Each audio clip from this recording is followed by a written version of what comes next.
ટ્રેનમાં મુસાફરી કરી હશે ને તો બ્રેડ બટરને કટલેટનો નાસ્તો તો કર્યો જ હશે. આજે રેલવેની કેન્ટીનને ટક્કર મારે એવી કટલેટની રેસીપી ફક્ત 3 ઇન્ગ્રેડિયન્ટ્સમાંથી આપણે બનાવીએ, જેમાં જોઈ શકો છો લીલા વટાણા. મેઝરિંગ કપનો 1 કપ લીલા વટાણા, જેને આપણે સરખી રીતે ધોઈ લેવાના છે. 2 બટાકાને મેં બાફી લીધા છે. બીજી બાજુ તપેલીમાં પાણી ગરમ કરવા માટે મૂકી દઈશું. પાણી થોડું ગરમ થાય ત્યાં સુધી આપણે જે બટાકા બાફીને રાખ્યા છે એની છાલ કાઢી લઈશું. તો ફ્રેન્ડ્સ, 2 બટાકા મેં બાફી લીધા હતા. બટાકા સરખી રીતે ચડી ગયા હોય એ ખાસ જોવાનું છે. જુઓ, બટાકાની છાલ સરસ રીતે નીકળી ગઈ અને એ સરખી રીતે ચડી ગયા છે. બટાકા પણ આપણા તૈયાર છે. હવે આપણે જે પાણી ગરમ થયું છે એની અંદર વટાણા એડ કરી લઈએ અને વટાણા એક ઉભરો આવે ત્યાં સુધી થવા દેવાના છે. લીલા વટાણા મેં લીધા છે, મારી પાસે ફ્રોઝન હતા.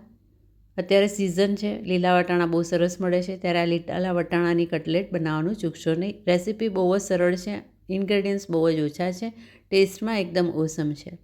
તો જુઓ, વટાણા મેં બધા એડ કરી લીધા છે. હવે એક ઉભરો આવે એની રાહ જોવાની છે.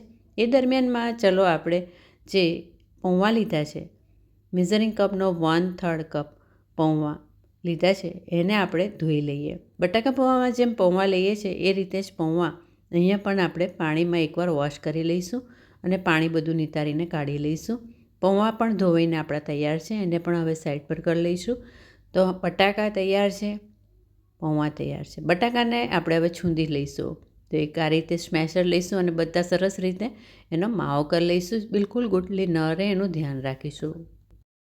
તો બટાકા પણ આપણા તૈયાર છે. આ બાજુ વટાણા પણ સરસ રીતે એક ઉભરો આવી ગયો છે. વધારે એને નથી ચડાવવાના, બસ એક ઉભરો આવે એની જ રાહ જોવાની છે અને પછી તરત જ એને આ રીતે ચાળણીમાં કાઢી લેવાના છે અને ઉપર ઠંડુ પાણી એડ કરી લેવું, જેથી એની કુકિંગ પ્રોસેસ સ્ટોપ થઈ જાય, એ વધારે પડતા બફાઈ ના જાય. તો જુઓ, સરખી રીતે વટાણા આ રીતે તૈયાર થઈ ગયા છે અને હવે આપણે એને એક ક્રશરમાં ક્રશ કરવાના છે. પણ સાથે સાથે અહીંયા આપણે આદુનો ટુકડો અને 2 થી 3 લીલા મરચાં પણ લેવાના છે. લીલા મરચાં મોળા છે એટલે મેં 3 લીધા છે. વધારે તીખા હોય તો થોડી ઓછી ક્વોન્ટિટી પણ લઈ શકાય. ક્રશરમાં મેં દરદરું ક્રશ થાય એટલે મેં આ ચીલી કટરનો ઉપયોગ કર્યો છે. તમે મિક્સર ગ્રાઇન્ડરમાં પણ થોડું દરદરું પલ્સ મોડમાં વાટીને તૈયાર કરી શકો છો. હું અહીંયા ચીલી કટરમાં વટાણા સાથે આદું અને લીલા મરચાં આ રીતે ચીલી કટરમાં જ એને દરદરા ક્રશ કરી લઈશ. તો જુઓ, આ રીતે આપણા વટાણા પણ સરખી રીતે સાથે મરચાં અને આદું તૈયાર થઈ ગયું છે. હવે આપણે જે પૌવા પલાળીને રાખ્યા છે એ પણ એડ કરી લઈશું. પૌવા એડ કરવાથી જે મોઇશ્ચર છે એ એકદમ ઓછું થઈ જશે.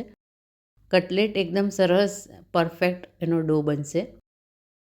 મેં અહીંયા મીઠું નાખી દીધું, પોણી ચમચી, અડધું લીંબુ જેનો રસ લઈ લેવાનો છે. મીડિયમ સાઇઝનું લીંબુ લીધું હતું, અડધું કરી લીધું.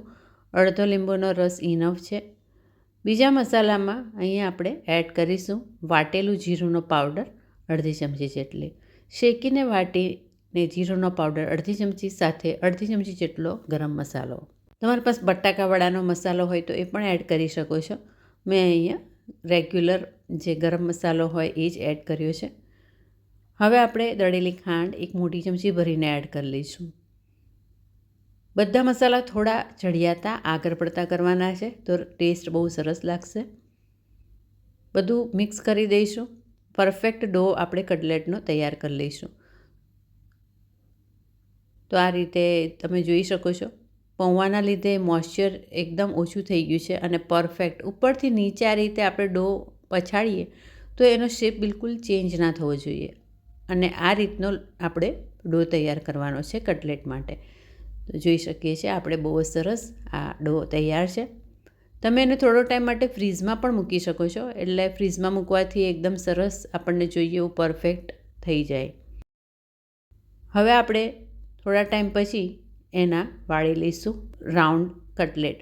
અહીંયા તમને જે શેપ ગમતો હોય એ બનાવી શકો છો, જેમ કે આવો ઊભો પણ તમે કરી શકો, પછી હાર્ડ શેપમાં પણ બનાવી શકો છો.